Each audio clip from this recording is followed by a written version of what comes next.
അസ്സലാമു അലൈക്കും വറഹ്മത്തുള്ളാഹി വബറകാതുഹു. ബിസ്മില്ലാ വൽഹംദുലില്ലാ. ഏറ്റവും സ്നേഹം നിറഞ്ഞ സത്യവിശ്വാസി സുഹൃത്തുക്കളെ, അള്ളാഹു സുബ്ഹാനഹു വ തആല നാം ഏവരെയും ഏറ്റവും സുന്ദരമായി കൊണ്ടാണ് സൃഷ്ടിച്ചിട്ടുള്ളത്.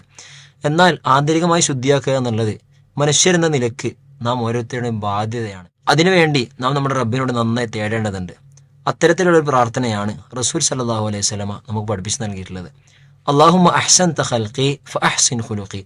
അള്ളാഹുവെ, നീ എൻ്റെ സൃഷ്ടിപ്പിനെ നന്നാക്കിയതുപോലെ നീ എൻ്റെ സ്വഭാവത്തെയും നന്നാക്കണമേ.